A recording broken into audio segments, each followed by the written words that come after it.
That worthless wife. Just discard her before we land in real trouble. As soon as they assumed I was asleep, my husband and his mother underwent a complete shift in their attitudes. Initially leaving home under the pretext of safeguarding their assets, they shamelessly returned, unleashing chaos. When I confronted them with reality, my name is Daisy, 30 years old, engaged to Brad after a 5-year courtship, living with his parents, the true nature of my husband and his mother became evident. Despite our initial agreement to purchase our own house after having our first child, almost 2 years had passed, and we were still residing with his parents. In this extended stay with my husband, his mother, and his younger brother, concerns about me surfaced among those around us. My parents lived at a considerable distance, requiring air travel, expressing regret that they couldn't provide assistance.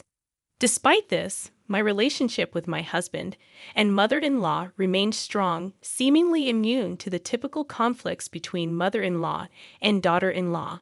I was content until one day, an accident left me hospitalized with a broken bone.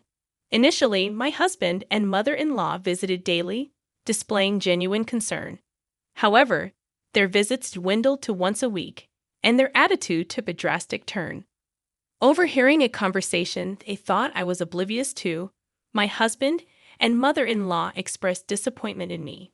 The accident had rendered me unable to perform household chores or contribute financially. In their eyes, I transformed from a wife to a burden, with the idea of having children becoming even more distant. Their conversation continued, dismissing the purpose of our marriage, claiming that I was meant to serve as a maid and caregiver. Frustrated by the inconvenience, they discussed the possibility of divorcing me. Unbeknownst to them, I heard it all while pretending to be asleep. From that point on, their demeanor towards me grew increasingly cold. My husband's visits became sporadic, and my mother-in-law's comments were laced with disdain. The only solace came from my brother-in-law, who continued to assist me with daily tasks and offered emotional support during my hospitalization. Although physical therapy was challenging, my brother-in-law's presence helped me persevere. Despite my progress, when I shared news of potential lingering issues with my husband and mother-in-law, they argued over my fate, blaming me for their troubles. In reality, I had been caring for my father-in-law for 5 years, a responsibility I undertook while dating my husband. Why don't you live together since you are both going to get married anyway? Yeah, it's a great idea. We can save money by living together and then get married when we're settled. When I hesitated, they reassured me, it's okay. We have plenty of rooms and we won't invade your privacy. Plus, you don't need to pay rent. You want to marry my son, right? How could I refuse? But in return, we have a favor to ask, Daisy. While you're working from home, can you look after our father, who needs care?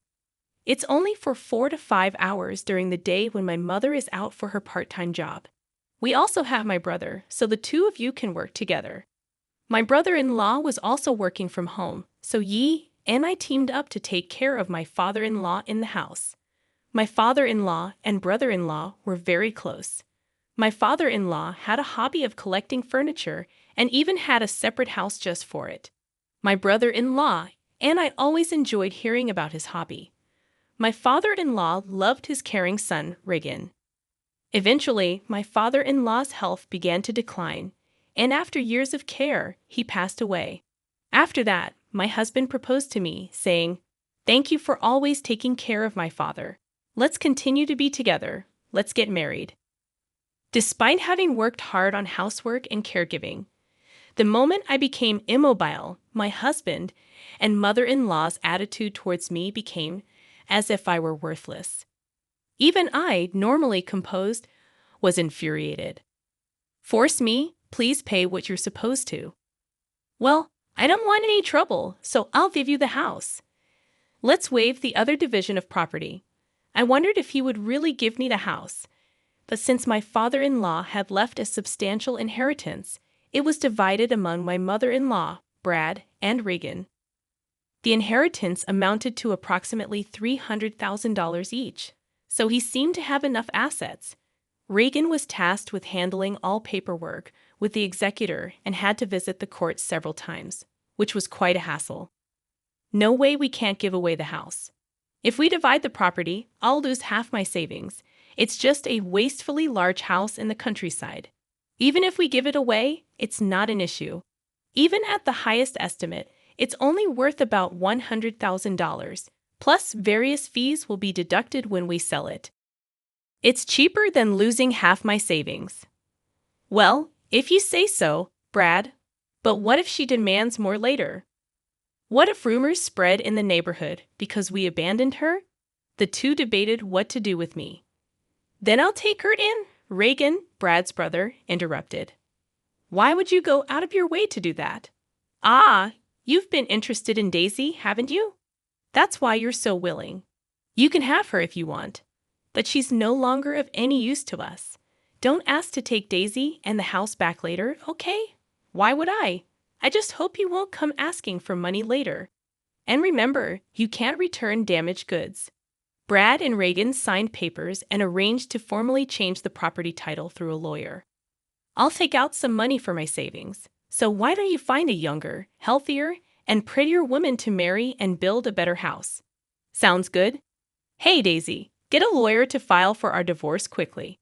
They said they'd stay in a hotel for a while and left the room. Reagan and I silently saw them off. I had to find a lawyer to file for our divorce first. Reagan helped me to file for the divorce, and in a few days, Brad and I became complete strangers.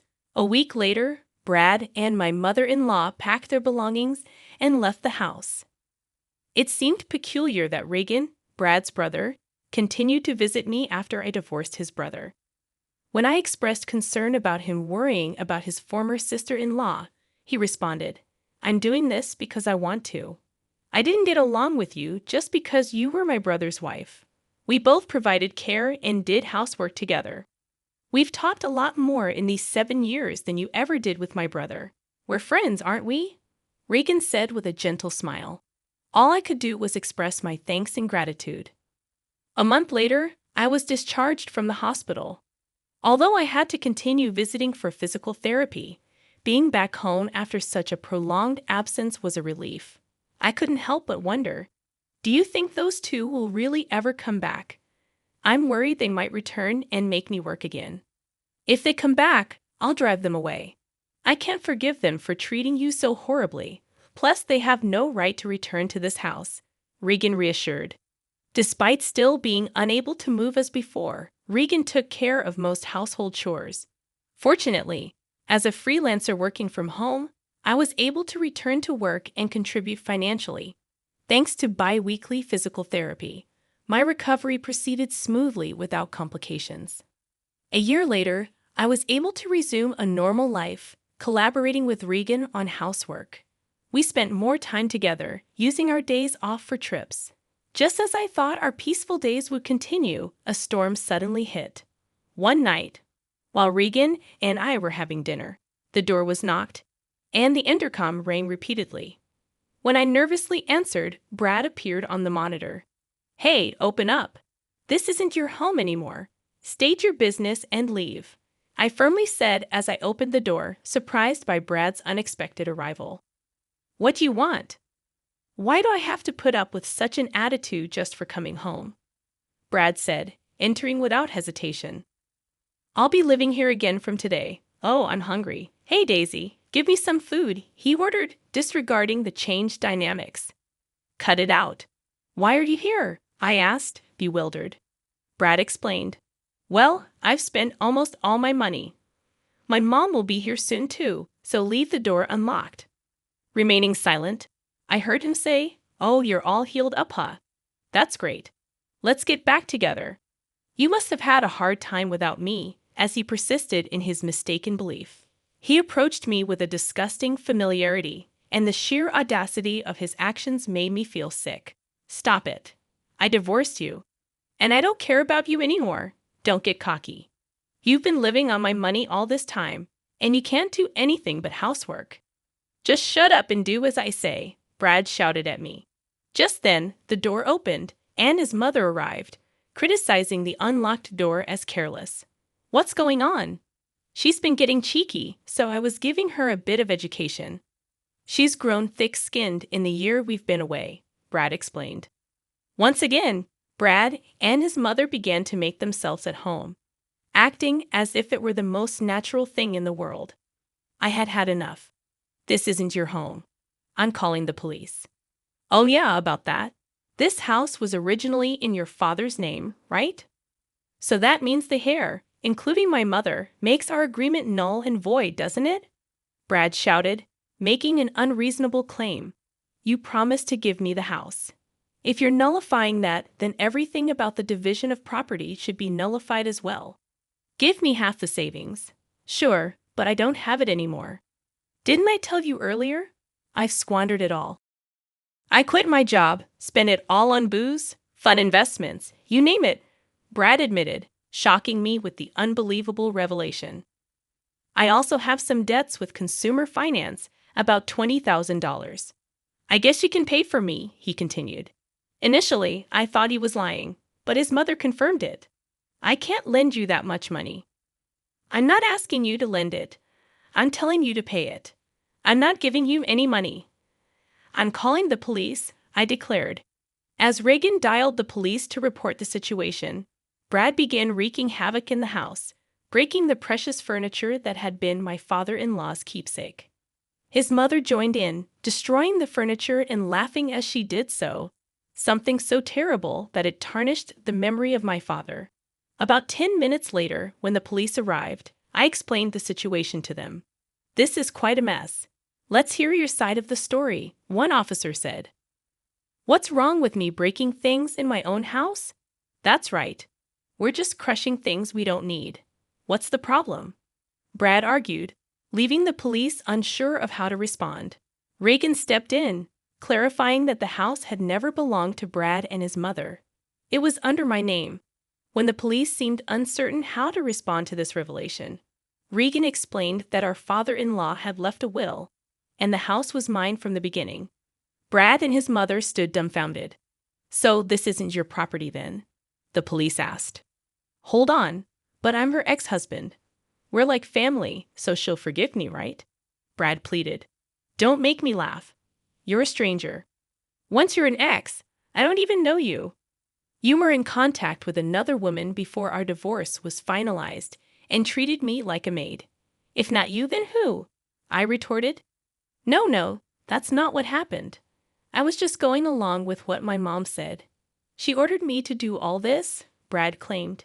His mother confirmed that Brad had been trying to marry a young woman after our divorce, according to her information. He also quit his job to start his own business, but it failed within just a month. Despite having money, Brad was rejected by lenders and became reckless, engaging in irresponsible behavior such as playing and gambling, claiming he had money to spare. He admitted to having almost no money left, and it seemed that his financial situation was indeed dire. You brought this upon yourself.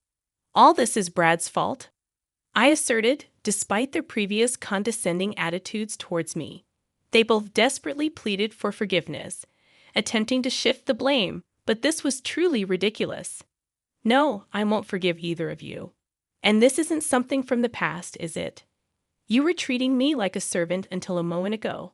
Not leaving when I asked you to leave is illegal. And since the furniture collected by my late father-in-law is now mine, you'll need to compensate me for that. But all right, we will compensate you. Just please don't get the police involved. You wouldn't want me to go to jail, would you?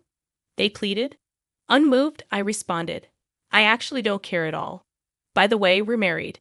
It turned out I was married to my former brother-in-law, Reagan. It hasn't even been a year, and you've moved on to another man, my own brother at that. What are you talking about? You moved on before you were even divorced, didn't you? You wouldn't return Daisy to me, no matter how many times I asked. Stop clinging to the past already. Brad was left speechless. I don't care anymore. I'll pay for whatever damages there are. How much for my idiot husband's junk?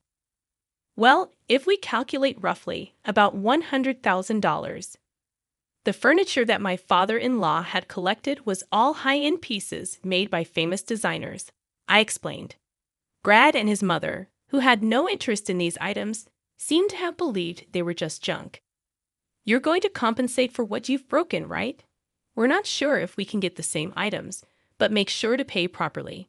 Unable to afford such compensation, Brad and his mother were distraught. For the time being, the police took the two of them away for trespassing and vandalism. Of course, I didn't forgive them and proceeded with the lawsuit. Afterwards, Brad and his mother, who were desperately seeking help from Regan, were bluntly rejected. Regan said, "I'm ashamed to even be related by blood." Brad and his mother were likely receiving their just desserts together. And there's one more thing I kept secret. My father-in-law told me to sell the house and use the money as I wish. Regan had told me that the price of the house was $100,000. But in reality, the document stated the value of the house was around $500,000. It's a good location, so it might sell for a bit more. But for now, Regan and I decided to take it easy in the house my father-in-law left us, with no plans to sell it. Eventually, we planned to sell the land and build a new house. I had some worries about having children, so after getting married to Regan, I went to the gynecologist for a checkup. But there were no issues with either Regan or me. Now, with the troublemakers gone, Regan and I are living happily together.